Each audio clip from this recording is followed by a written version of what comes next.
Padre, ciertamente a la luz del glorioso Jesús, cuando contemplamos su gloria, cuando contemplamos su majestad, cuando nuestra alma está en constante expectación de su gloria, todo lo que hay en esta tierra, en esta vida, lo consideramos pasajero, lo consideramos nada. Y lo que deseamos es tu presencia, Señor. Lo que deseamos es estar contigo. Abra ahora nuestros corazones, nuestros oídos, nuestros ojos espirituales y glorifícate en transformarnos. Te lo pedimos para gloria de tu Hijo. Amén. Bien. Apocalipsis capítulo 5.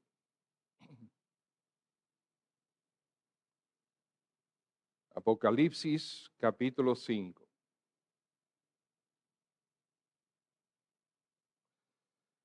Vamos a ver, ¿qué piensas tú cuando se menciona el libro de Apocalipsis?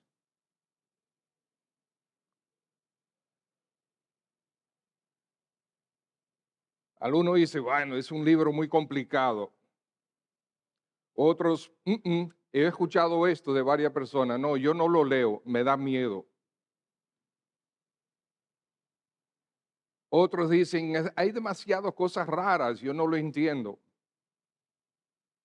Otros hablan, no, es un libro de juicio.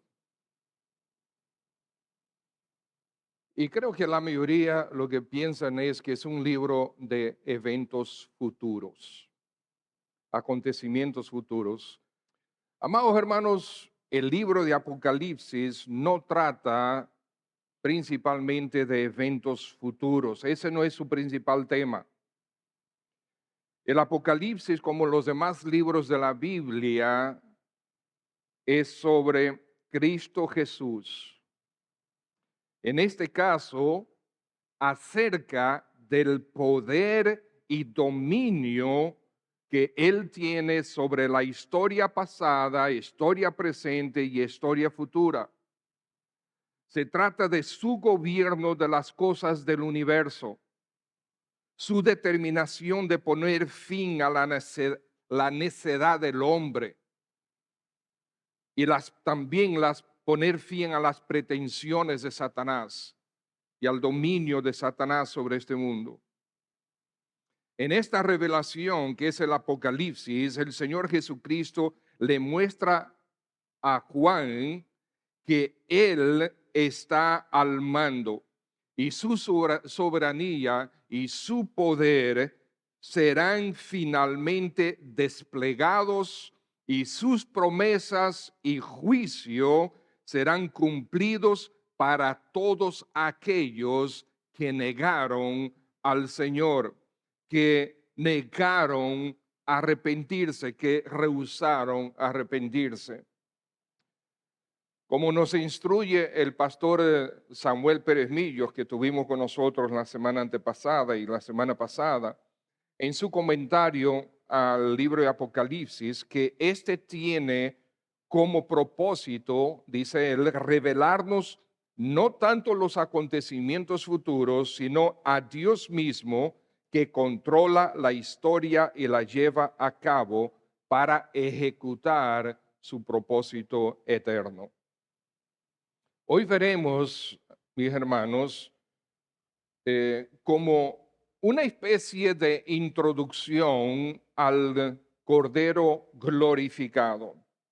Nosotros ya vimos en esta serie del Cordero de Dios, ya nosotros vimos el Cordero anunciado con el ejemplo de Abraham e Isaac en Génesis 22.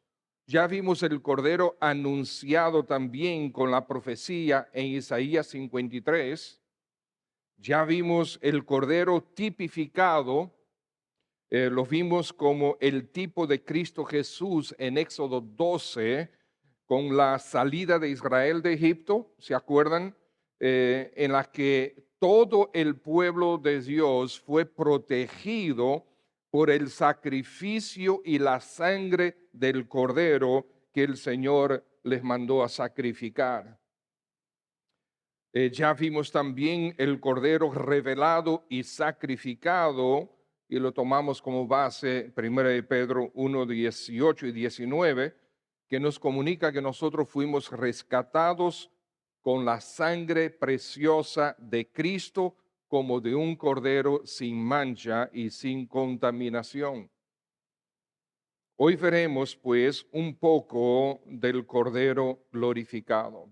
Y vamos a Apocalipsis capítulo 5 y vamos a leerlo. No es largo y realmente debiéramos leer el 4 y el 5 al mismo tiempo, pero vamos a leer el 5. Dice así la palabra de Dios, Apocalipsis capítulo 5. Y vi en la mano derecha del que estaba sentado en el trono un libro escrito por dentro y por fuera, sellado con 7 sellos. Y vi a un ángel fuerte que pregonaba a gran voz: ¿quién es digno de abrir el libro y desatar sus sellos? Y ninguno, ni en el cielo, ni en la tierra, ni debajo de la tierra, podía abrir el libro, ni aún mirarlo. Y lloraba yo mucho, porque no se había hallado a ninguno digno de abrir el libro, ni de leerlo, ni de mirarlo. Y uno de los ancianos me dijo: no llores. He aquí que el león de la tribu de Judá, la raíz de David, ha vencido para abrir el libro y desatar sus 7 sellos. Y miré y vi que en medio del trono y de los 4 seres vivientes y en medio de los ancianos estaba en pie un cordero como inmolado, que tenía 7 cuernos y 7 ojos, los cuales son los 7 espíritus de Dios enviados por toda la tierra. Y vino y tomó el libro de la mano derecha del que estaba sentado en el trono. Y cuando hubo tomado el libro, los 4 seres vivientes y los 24 ancianos se postraron delante del Cordero. Todos tenían arpas y copas de oro llenas de incienso, que son las oraciones de los santos, y cantaban un cántico nuevo diciendo: digno eres de tomar el libro, de abrir y de abrir sus sellos, porque tú fuiste inmolado y con tu sangre nos has redimido para Dios y de todo linaje y lengua y pueblo y nación, y nos has hecho para nuestro Dios reyes y sacerdotes, y reinaremos sobre la tierra. Y miré y oí la voz de muchos ángeles alrededor del trono, y de los seres vivientes y de los ancianos, y su número era millones de millones, que decían a gran voz. ¿Ustedes se imaginan eso? Wow. Millones y millones. El cordero que fue inmolado es digno de tomar el poder, las riquezas, la sabiduría, la alabanza y todo lo creado, y a todo lo creado que está en el cielo y sobre la tierra y debajo de la tierra y en el mar, y a todas las cosas que en ellos hay, oí decir: al que está sentado en el trono y al cordero sea la alabanza, la honra, la gloria y el poder por los siglos de los siglos. Los 4 seres vivientes decían: amén, y los 24 ancianos se postraron sobre sus rostros y adoraron al que vive por los siglos de los siglos. Gloria al Señor por su palabra. Hermanos, nosotros con el tiempo, si nos descuidamos o cuando nos descuidamos, la imagen del Señor Jesús va desvaneciendo en nuestro corazón. Va perdiendo la gloria que tiene. Quisiera que hoy podamos retomar una gloriosa visión del Señor Jesús con el objetivo de inflamar nuestro ánimo hacia Él, renovar nuestro ánimo para con Él. Cuanto más admiremos su majestad, tanto más será nuestra fidelidad a nuestro Señor. Como varios comentaristas bíblicos han presentado, el versículo 19 del capítulo 1 nos indica un bosquejo bien simple del libro de Apocalipsis. Pueden buscar capítulo 1, versículo 19. Perdón, sí, capítulo 1, estaba en el 2. 1:19. Y así dice el versículo. Escribe las cosas que has visto. Esa es la primera parte. Parece que el Espíritu Santo y el apóstol Juan eran predicadores bautistas. 3 puntos. ¿Sí? Escribe las cosas que has visto, número 1. Número 2, las que son. Y número 3, las que han de ser después de estas. Escribe las cosas que has visto, capítulo 1. Las que son, capítulos 2 y 3, y las que han de ser después de estas, están en los capítulos desde el 4 hasta el 22. En cuanto a las cosas que has visto, en el capítulo 1 vemos una visión gloriosa del Señor Jesús. Y a esa visión gloriosa del Señor Jesús, podemos agregar lo que Juan en su primera carta, capítulo 1, versículo 1 en adelante, dice: lo que era desde el principio, lo que hemos oído, lo que hemos visto con nuestros ojos, lo que hemos contemplado y palparon nuestras manos tocante al verbo de vida, porque la vida fue manifestada, la hemos visto y testificamos y os anunciamos la vida eterna, la cual estaba con el Padre y se nos manifestó. Sigue Juan diciendo: lo que hemos visto y oído, eso os anunciamos, para que también vosotros tengáis comunión con nosotros, y nuestra comunión verdaderamente es con el Padre y con su Hijo Jesucristo. Estas cosas os escribimos para que vuestro gozo sea cumplido. Y recordemos, amados hermanos, que Juan es realmente la única persona que identifica al Señor Jesús en su evangelio como el Cordero de Dios, específicamente con ese título.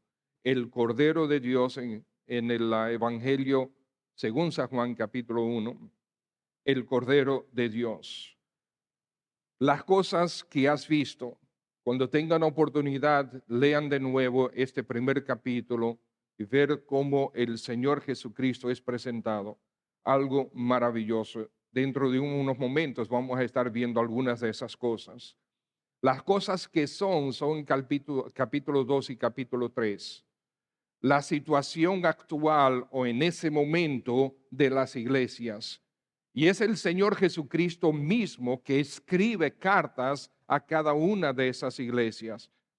Las escribe a su ángel o a su pastor y también a la iglesia. Y hace ambos corresponsables por las cosas buenas, tanto como por las cosas malas que él pide corregir. El capítulo 2. Son los mensajes a las 7 iglesias del Asia Menor y por extensión a nosotros. Es interesante que el Señor Jesús termina cada una de las cartas diciendo: el que tiene oídos para oír, oiga. Se pongan atención lo que el Espíritu dice a las iglesias, en plural, a las iglesias, o sea, a las iglesias locales. Las cosas que han de ser después de estas, como ya dijimos, están en el capítulo 4 en adelante. Fíjense cómo inicia el capítulo 4. Las cosas que has visto, al Señor Jesucristo en su gloria, las cosas que son el estado de las iglesias en el momento. Y el capítulo 4 hace un cambio dramático en la escena. Dice: después de esto miré y he aquí una puerta abierta en el cielo. O sea, pasa justamente de estar en la tierra a estar en el cielo. Una dimensión completamente diferente. Las cosas cambian drásticamente. Comienza la parte de la visión donde él ve al Cordero como con el dominio absoluto de la historia presente y futura. Entonces, Hermanos, vamos a iniciar nuestro estudio sobre el Cordero glorificado. Y quisiera comenzar meditando sobre cómo el Espíritu nos presenta al Señor antes del capítulo 5. Y vamos a ver, realmente es maravilloso ver todo lo que el Espíritu Santo dice del Señor Jesús. Quisiera aclarar, hermanos, que en este mensaje nosotros vamos a llegar al Cordero inmolado, pero vamos a ver cómo el Cordero inmolado es visto, es presentado por el Espíritu Santo a través de Juan entre los capítulos 1 y 4. Entonces vemos aquí los nombres y títulos del Señor en los capítulos 1 al 5. También aparecen títulos y nombres del Señor del 6 en adelante, pero estamos viendo esta parte primero. Por ejemplo, vamos al capítulo 1 y ahí en el capítulo 1 vemos la revelación de ¿quién? De Jesucristo. Y Jesucristo aparece también en el versículo 2, en el versículo 5 y en el versículo 9. Es muy importante lo de Jesucristo porque indica que Jesús es el Cristo, que Jesús es el Mesías que ha cumplido con todas las profecías que de él se hicieron hasta ese momento. Esto es, el cumplimiento del antiguo pacto lo vemos ejecutado en él, en el Mesías, en el Señor Jesús. Por lo tanto, el nombre de Jesucristo es muy importante que aparezca. También el testigo fiel, versículo 5, y también en el capítulo 3, versículo 14, aparece el testigo fiel. Y de Jesucristo, el testigo fiel, el primogénito de los muertos, dice ahí. También el soberano de los reyes de la tierra, versículo 5. También el alfa y la omega, versículo 8. Yo soy el alfa y la omega. Y agrega el principio y el fin, dice el Señor. Y dice al final, ¿qué cosa? Versículo 8. El Todopoderoso. El Todopoderoso. ¿Quién es el Todopoderoso? El Señor Jesucristo. Él se está identificando como el alfa y la omega, el principio y el fin, el que es, el que era, el que ha de venir, y él se identifica como el Todopoderoso. En el versículo 13 vemos que él es el Hijo del Hombre. El capítulo 2, versículo 18, vemos que él es el Hijo de Dios. También vemos en el capítulo 3, versículo 7, que él es el santo y el verdadero. En el capítulo 3, versículo 14, él es el amén. En el capítulo 4, versículo 11, él es el Señor. En el capítulo 5, versículo 5, él es el león de la tribu de Judá. En el capítulo 5, versículos 6, 8, 12 y 13, él es el Cordero. Pero hay otras referencias que no son nombres ni títulos, son referencias al Señor Jesucristo, como les voy a leer: el que es presente, el que era pasado, murió, el que ha de venir, futuro, como es su promesa, y estamos esperando al Señor. Y acuérdense, amados hermanos, que la Escritura dice que el que ama la venida de Cristo recibirá una corona especial. Entonces debemos amar, estar en expectativa, anhelarla, estar con el Señor Jesús. ¿Quién más es el Cordero inmolado?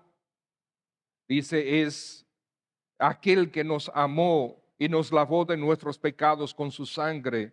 Capítulo 1, versículo 5. En el versículo 6, al que nos hizo reyes y sacerdotes para Dios. En ese versículo 6 también, a Él, a Cristo, a Jesús, sea la gloria e imperio por los siglos de los siglos. Es adoración sobre adoración a nuestro Señor Jesús. El que viene con las nubes y todo ojo le verá, capítulo 1, versículo 7.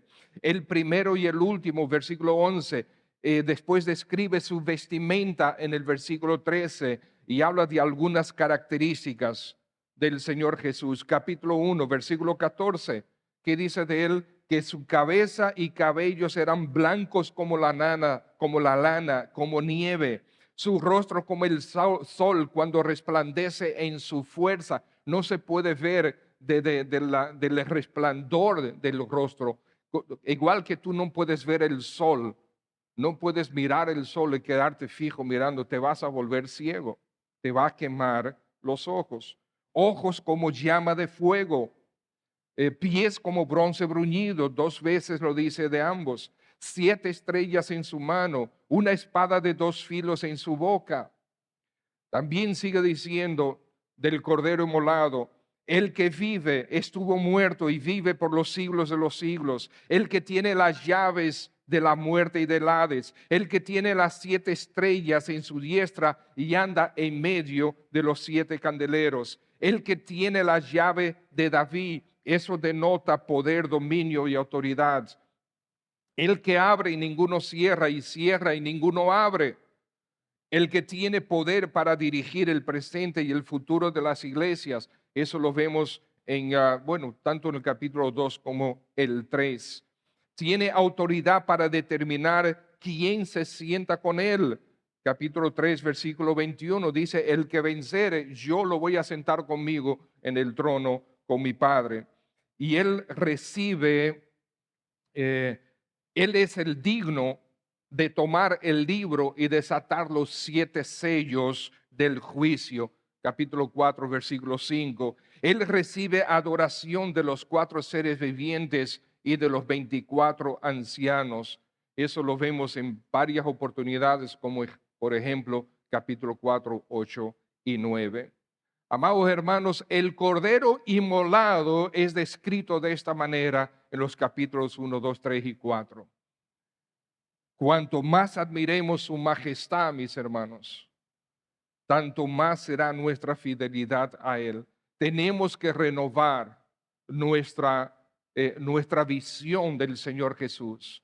Cuando nosotros nos inclinamos a Él y le adoramos, necesitamos verlo como quien Él es. Él es el Dios glorioso. Él es el alfa y el omega, el principio y el fin, el todopoderoso. Él es el creador de los cielos y la tierra. Él es su majestad en las alturas. Él es a quien los ángeles le cantan. Él es ante quien los 4 seres vivientes se inclinan y los 24 ancianos también. Amados hermanos, el Cordero inmolado es el todo glorioso nuestro Señor Jesús. Y vemos justamente en estos pasajes del 1 al 5, principalmente en el capítulo 4 y 5, una fusión de la adoración al Cordero y a Dios. Entonces hemos visto los nombres y títulos del Señor Jesucristo entre los capítulos 1 y 5. Ahora vamos a ver la fusión de la adoración al Cordero y a Dios. Y sean pacientes conmigo porque vamos a llegar al Cordero inmolado. ¿Okay? Y vamos a ver un poquito solamente del Cordero inmolado. Y creo que va a ser suficiente. La descripción del Señor Jesús en los capítulos 1 al 3 es bien clara. O sea, no hay forma de pasar por alto, no hay forma de cometer un error de que estamos viendo al Señor Jesucristo. Ahora, cuando entramos al capítulo 4 y capítulo 5, principalmente el 5, la persona de Cristo como Cordero y Dios continuamente se funden en una. Y a veces es difícil identificar de quién es que está hablando Juan. ¿Está hablando del Cordero, del Señor Jesucristo, o está hablando de Dios? Pero al fundir sus personas, lo que demuestra es una vez más que el Cordero es Dios. Demuestra la deidad de nuestro Señor Jesucristo. Encontramos aquí en el capítulo, vamos a ver en el capítulo 5, versículo 1, capítulo 5, versículo 1. Vemos aquí a uno que está sentado. Entonces es interesante. Hay uno que está sentado en el trono celestial. Y Juan lo ve y Juan lo describe su aspecto. Continuamente se refiere a uno que está sentado. Fíjense en el versículo capítulo 2, perdón, capítulo 4, versículo 2. Al instante estaba yo en el Espíritu, y aquí un trono establecido en el cielo, y en el trono uno sentado. Todavía no identifica quién es. El versículo 3, el aspecto del que estaba sentado era semejante a la piedra de jaspe y la cornalina, y había alrededor del trono un arco iris semejante en aspecto. ¿Dónde estoy? Ok, en la esmeralda. Versículo 9. Okay. Y siempre que aquellos seres vivientes dan gloria y honra y acción de gracias al que está sentado en el trono, al que vive por los siglos de los siglos. Y el versículo 10 también. Y los 24 ancianos se postraron delante del que está sentado en el trono. Capítulo 5, ya vimos el versículo 1, versículo 7. Leemos, y vino y tomó el libro de la mano derecha del que estaba sentado en el trono. Versículo 13, igual, uno que está sentado, y todo lo creado, todo en el cielo y la tierra, debajo de la tierra y el mar, y todas las cosas que en ellos hay, oí decir, al que está sentado en el trono y al Cordero, sea la alabanza, la honra, la gloria y el poder por los siglos de los siglos. Ahora, ¿quién es que está sentado en el trono? Porque Dios es espíritu. Dios no tiene forma. No es posible identificar con una figura a Dios. Pero Juan ve aquí a uno sentado en el trono y describe algunos aspectos de ese que está sentado en el trono. ¿Quién es ese que está sentado en el trono? Y dice la Escritura, de hecho, en el capítulo 3, versículo 21, que dice, al que venciere, le daré que se siente conmigo en mi trono, como yo he vencido. ¿Y qué cosa? Y me he sentado en el trono con mi Padre en el trono.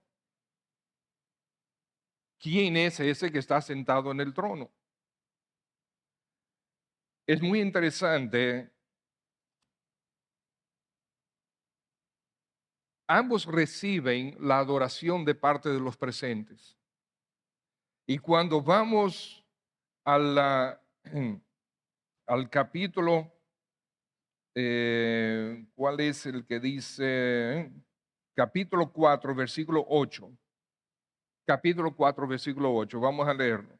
Los cuatro seres vivientes tenían cada uno 6 alas, y alrededor y por dentro estaban llenos de ojos, y no cesaban día y noche de decir, ¿qué cosa? Santo, santo, santo, el Señor Dios Todopoderoso, el que era, el que es y el que ha de venir. Ambos reciben la misma adoración de parte de los presentes. Ambos, tanto los cuatro seres vivientes como los demás, rinden la misma doxología que encontramos en Isaías capítulo 6. Isaías capítulo 6, ustedes recuerdan la visión de Isaías. En el año que murió el rey Usías, vio al Señor sentado en un trono alto y sublime, y sus faldas llenaban el templo. Y había alrededor de él serafines, y cada uno se decía el uno al otro, Santo, Santo, Santo, Jehová de los ejércitos, toda la tierra está llena de su gloria. Aquí vemos como en la misma doxología aquí en Isaías 5 es la misma doxología en Apocalipsis 5 e Isaías 6. Ahora sigue la pregunta, ¿quién es ese que está sentado en el trono? Cuando nosotros vamos a Juan capítulo 12 y busquemos, por favor, Juan capítulo 12. Juan capítulo 12, Evangelio según San Juan, capítulo 12.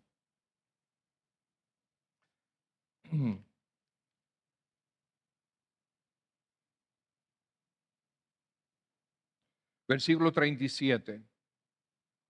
Habla del Señor Jesucristo. Juan 12, 37 dice, pero a pesar de que había hecho tantas señales delante de ellos, no creían en él. Para que se cumpliese la palabra del profeta Isaías. ¿No creían en quién? En Jesús. No creían en Jesús para que se cumpliese la palabra del profeta Isaías, que dijo, Señor, ¿quién ha creído a nuestro anuncio y a quién se ha revelado el brazo del Señor? Por esto no podían creer porque también, dijo Isaías, cegó los ojos de ellos, endureció su corazón para que no vean con los ojos y entiendan con el corazón y se conviertan y los sane. Y después, ¿qué dice? Isaías dijo esto cuando vio su gloria y habló acerca de él. Entonces Juan está diciendo que aquel que está centrado en el trono es el Señor Jesucristo. Él es a quien nosotros adoramos. Él es tu redentor, tu salvador, el que perdona tus pecados. Él es aquel que ha venido para darte salvación y vida eterna. Él es aquel que quiere perdonar todos tus pecados. Él es aquel de quien nosotros cantamos ahorita, que es que está en Apocalipsis capítulo 14, versículo 7 y el capítulo 15, versículo 3. Grandes y maravillosas son tus obras. Él es esa misma persona. Él es nuestro Dios, es nuestro Señor Jesucristo. Y amados hermanos, cuanto más admiremos su majestad, tanto más será nuestra fidelidad a Él. Es que debe movernos, contemplar quién Él es, debe movernos, debe animarnos, debe impulsarnos a querer honrarle con nuestra vida. No podemos quedar iguales cuando nosotros así lo hacemos. De hecho, una alerta, cuanto más tú quieres acercarte al Señor, cuanto más esfuerzo tú haces para acercarte al Señor, tienes que estar alerta. Vendrán tentaciones súbitas a ti y fácilmente caerás. Porque el diablo no se va a estar tranquilo. Es muy importante que estés alerta. Tú deseas estar más cerca del Señor, tienes que estar alerta, porque te van a sorprender tentaciones que tú no esperabas. Por eso es que te van a sorprender, ¿verdad? Valga la redundancia. Entonces llegamos al Cordero Inmolado, aquí en el capítulo 5 de Isaías, de Apocalipsis. Capítulo 5 de Apocalipsis.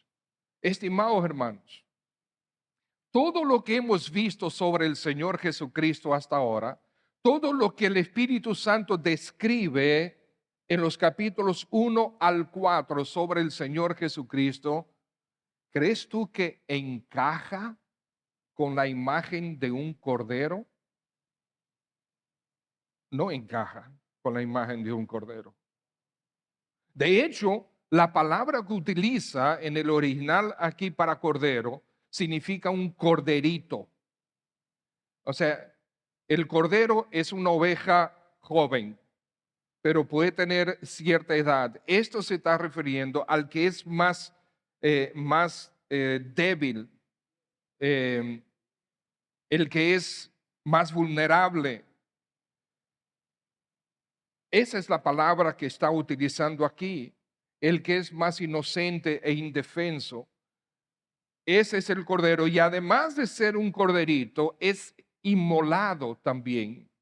Eso no parece ser la imagen, no es para nada la imagen que nosotros vemos de los capítulos 1 al 5. De los capítulos 1 al 5, nosotros vemos, el Señor nos presenta a un Cristo fuerte, poderoso, dominante, soberano y glorioso, no un corderito frágil. Y además de la imagen del cordero, especifica que es un cordero como inmolado, un cordero sacrificado. ¿Por qué lo dice? Bueno, amados hermanos, porque Él identifica en el cuerpo del Señor, en el cuerpo del Cordero, lo que sucedió en Gólgota y antes del Gólgota. Entonces, aquí tenemos el Cordero inmolado, un corderito inmolado, y entonces tenemos a un Cristo fuerte, soberano, poderoso, el todopoderoso, el que tiene el dominio, el que gobierna, el que mueve la historia de los hombres. De hecho, encontramos en Apocalipsis una serie de paradojas de la imagen del Cordero de Dios. Encontramos que Él es inmolado, pero vivo, que Él está inmolado, pero en pie y triunfante, que Él es Cordero, pero es león, el león de la tribu de Judá. Él es Cordero, pero también es pastor. Él es Cordero, pero es fuerte y poderoso para ejecutar los juicios de los 7 sellos y de las 7 trompetas y de las 7 copas. Es un Cordero inmolado, pero que está en pie ante el trono celestial. Entonces está sentado, pero también está en pie.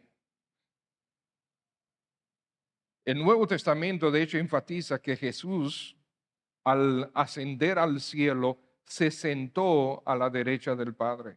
¿Ustedes recuerdan eso, verdad? Por ejemplo, Colosenses capítulo 1, que dice, capítulo 3, versículo 1, si pues habéis resucitado con Cristo, buscad las cosas de arriba, donde está Cristo sentado a la diestra de Dios. Hebreos capítulo 1 dice que Cristo, habiendo efectuado la purificación de nuestros pecados por medio de sí mismo, se sentó a la diestra de la majestad en las alturas. Y también lo dice Hebreos capítulo 8, versículo 1, Hebreos 10, 12, Hebreos 12, 2, donde dice, puesto los ojos en Jesús, el autor y consumador de la fe, por el cual, por el gozo puesto delante de él, sufrió la cruz, menospreciando el oprobio, y se sentó a la diestra del trono de Dios. El mismo Señor Jesucristo, ya vimos ese versículo, capítulo 3, versículo 21 de Apocalipsis, dice que me he sentado con mi Padre en su trono. Entonces sí vemos que el Señor al ascender terminó su obra y por lo tanto se sentó a la diestra del Padre. Es símbolo de que ciertamente Él terminó su obra de redención. Pero ahora las profecías necesitan seguir cumpliéndose. Y Él lo vemos a Él parado y dirigiendo el cumplimiento de esas profecías hasta el fin de los siglos. Aquí aparece el Señor Jesús en pie. Y el Señor Jesús aparece aquí en pie. Él aparece en pie en 2 juicios. En Mateo 27, Él aparece en pie cuando lo están juzgando a Él, cuando los hombres malvados lo están juzgando a Él, que dice, Jesús pues estaba en pie delante del gobernador. Pero aquí en Apocalipsis 5, Él está en pie cuando Él es el que está juzgando a los hombres malvados. El Señor Jesús también aparece en pie en la ocasión del martirio de Esteban, ¿recuerdan? Lamentablemente, la traducción de Reina Valera del 60 no lo refleja, pero ahí dice que Esteban vio a Jesús de pie, ¿ok? Allá en gloria, en los cielos. Y dos veces lo dice, versículos 55 y 56. Lamentablemente, la versión que nosotros normalmente usamos no lo refleja, pero las demás versiones ya más cercanas sí lo reflejan. Esto no significa que no es buena la Reina Valera, ¿eh? Sigue siendo mi preferida, sigue siendo más fiel para mí. Y en las demás yo utilizo como referencia. Personalmente, es mi elección personal. Ahora, amados hermanos, quisiera hacerles una cita de un libro del doctor John MacArthur. El doctor John MacArthur nos recuerda que Dios entregó el dominio de la creación ¿a quién? Cuando Él creó los cielos y la tierra y todo, Él lo entregó ¿a quién? A Adán. Se lo entregó a Adán. Él era el que tenía que subyugar la tierra, que dominar la tierra, que gobernar la tierra. Pero cuando Adán abandonó a Dios y se entregó al diablo, le entregó también el dominio al diablo. Por eso es que en Hebreos encontramos que el Dios de este siglo, ¿quién es? Es Satanás. Él es el Dios de el que domina. Claro, sabemos, amados hermanos, que Dios está por encima de todo. Dios está gobernando. Él gobierna la historia de los hombres. Él gobierna absolutamente todo y está determinado que un día Satanás será atado y un día Satanás será echado en el lago de fuego para siempre jamás. O sea, todo eso está controlado, todo eso está bajo el plan de Dios. El plan de Dios se está ejecutando. De hecho, aquí viendo al Cordero como inmolado de pie, Él está justamente gobernando, dominando, dirigiendo los, eh, los acontecimientos de este mundo que Él escribió en el Antiguo Testamento.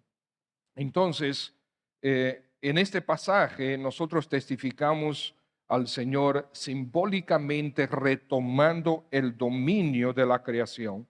MacArthur escribe, cito, el versículo 7 del capítulo 5 registra el acto final y monumental de la escena celestial. Todo lo que Juan ha estado describiendo desde que comenzó esta visión en 4:1 estaba encaminado a este momento en el que se ve el acto grandioso y culminante de la historia, el acto que señalará el final de los días del hombre. La meta suprema de la redención está a punto de mostrarse. El paraíso se reconquistará y el Edén se restaurará. Ante los ojos maravillados de Juan, el Cordero vino y tomó el libro de la mano derecha del que estaba sentado en el trono. El que es digno ha llegado para recibir de vuelta lo que es legítimamente suyo. El dominio completo. Él va a gobernar sobre este mundo juntamente con nosotros. El dominio es completo de nuestro Señor. Ahora, ¿qué significa esto de inmolado? ¿Por qué dice un cordero e inmolado? Porque hasta ahora no hemos visto, reitero, no hemos visto para nada la imagen de un cordero. Al revés, vemos a un Cristo dominante, vemos a un Cristo gobernante, a un Cristo todopoderoso, no la imagen frágil de un cordero, mucho menos inmolado. Pero amados hermanos, ¿por qué aparece la imagen del cordero como inmolado? Si tú haces el estudio, cordero directamente relacionado con el Señor aparece muy pocas veces en el Nuevo Testamento. Juan capítulo 1, ok, versículo 29 y versículo 39 creo que es. Aparece ahí que Juan el Bautista dice, he aquí el Cordero de Dios que quita el pecado del mundo. Después hay referencias al Cordero en diferentes pasajes, como nosotros vimos en uno de ellos, Primera de Pedro, que hace referencia al Cordero, que él fue sacrificado como un Cordero, pero no se le dice directamente que él es el Cordero. Él fue sacrificado como un Cordero. Pero el título del Cordero de Dios es prácticamente exclusivo, aparte de Juan, de Apocalipsis. 29 veces aparece el título de Cordero de Dios en Apocalipsis. ¿Por qué?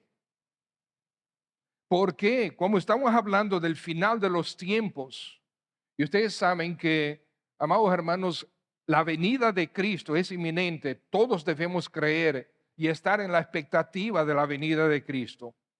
Sabemos que cómo Cristo va a venir es tema de discusión entre diferentes denominaciones. Nosotros creemos que Cristo va a venir antes de la tribulación, va a recoger a la iglesia en el aire. Cristo va a venir en el aire con los suyos, recogerá a los que están presentes, los muertos en Cristo resucitarán y se irán con él para la gloria. Nosotros creemos que de ahí en adelante va a haber el juicio del tribunal de Cristo para identificar la fidelidad de los creyentes de la iglesia, después la celebración de las bodas del Cordero, y entonces al final de los 7 años de tribulación aquí en la tierra, mientras eso sucede, habrá 7 años de gran tribulación aquí en la tierra. Terrible tribulación aquí en la tierra. La iglesia no estará aquí, la iglesia estará con Cristo en gloria. Pero al final de esos 7 años el Señor regresará y regresará en toda su gloria y se establecerá en Jerusalén para gobernar durante 1000 años aquí en la tierra a este mundo. Él es el Cordero. Ahora, todo eso que nosotros vemos y encontramos en Apocalipsis, ¿por qué Cordero inmolado? La imagen del Cordero inmolado aquí en Apocalipsis, en primer lugar, nos enlaza con la idea inicial en Éxodo. En Éxodo capítulo 12, cuando el Cordero fue sacrificado y su sangre fue colocada en las columnas y en los dinteles de las casas, ¿con qué propósito? Para protegerlos del juicio de Dios que vendría contra sus enemigos. De nuevo, el Cordero, Dios mandó a su pueblo a sacrificar el Cordero y a tomar la sangre, colocarla sobre los postes de la puerta principal y de los dinteles para proteger a su pueblo del juicio que él iba a ejecutar contra sus enemigos. Y aquí en Apocalipsis el Señor está desplegando el juicio final contra sus enemigos. Y aparece el Cordero inmolado. Y dice que con su sangre Él nos protege. Aquí está, creo yo, que el enlace es perfecto. En Apocalipsis, en Éxodo 12, la sangre del Cordero, el Cordero inmolado, protege al pueblo del juicio. Aquí también tenemos al Cordero inmolado protegiendo del juicio que vendrá sobre sus enemigos a su propio pueblo. Espero que se haya entendido. Aquí el Señor con su sangre protege a su pueblo del juicio que él va a ejecutar contra sus enemigos. Por otro lado, vemos al Cordero inmolado.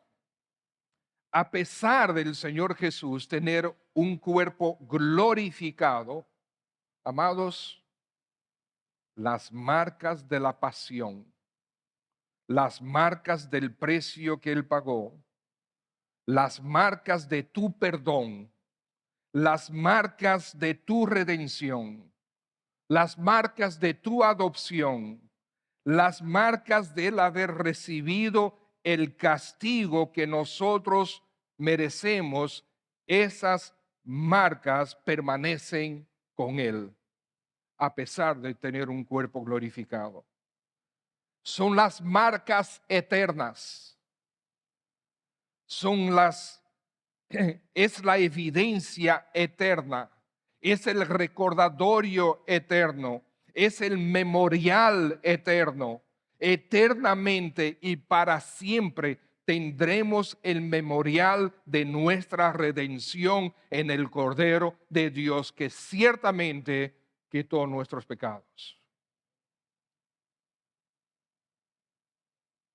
Para nada vemos la imagen de un corderito en estos capítulos bueno, ni siquiera en Apocalipsis, en todo Apocalipsis. Pero aquel que fue inmolado por nosotros, Él venció, Él dijo, yo he vencido y me he sentado en el trono con mi Padre. Él es aquel que te redimió. Él es aquel que te garantiza vida eterna. Él es aquel que te viene a buscar para estar con Él en gloria. Él es aquel que en toda su majestad, Él resplandece y brilla, y ningún pecador puede estar en su presencia, excepto haya recibido la justificación de Cristo Jesús sobre él. Si tú estás aquí esta mañana y todavía no te has entregado al Señor Jesucristo para perdón de tus pecados, para salvación de tu alma, esta es una buena oportunidad para ti. El juicio va a venir. No hay forma de desviarlo. El plan de Dios se va a ejecutar. Y este cordero, como inmolado, está en pie dirigiendo, asegurándose que cada detalle del juicio escrito se ejecute. Como hemos enseñado en diferentes oportunidades, amados hermanos, el hecho que Dios ejecute su juicio, sí habla de la severidad de Él en contra del pecado, los efectos del pecado. Pero el hecho de que el Señor nos esté advirtiendo muestra su misericordia. El juicio viene. El Señor te está diciendo, el juicio viene. ¿Por qué?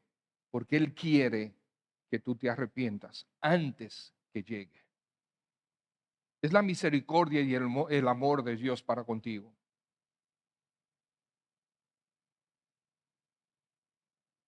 ¿Te vas a arrepentir? Y amados hermanos, al contemplar toda la gloria del Cordero y el hecho de que Él, aún en gloria, Él es el Cordero inmolado, un memorial eterno. De hecho, vamos a estar nosotros participando de este memorial también dentro de unos momentos, de la cena del Señor que Él dejó establecida. ¿Amarás más al Señor? ¿Te entregarás más a Él? ¿Dependerás más de Él? ¿Te afirmarás más en Él? ¿Le honrarás? ¿Qué cosas hay en tu vida que tú sabes que tú debes dejar, mejorar, cambiar, pero no lo estás haciendo? Y déjame decirte, repito, cuanto más te acerques al Señor, Está alerta. Debes estar alerta. Te van a sorprender tentaciones increíbles. Y quizás hasta sencillas, pero van a ser sorpresivas. Si no estás alerta, vas a caer en ellas. Pero claro, recuerda, si confesamos nuestros pecados, Él es fiel y justo. ¿Por qué fiel y justo? Bueno, fiel y justo para con Cristo, con lo que Él hizo en la cruz. Por eso Él puede entonces perdonar tus pecados y limpiarte de toda maldad.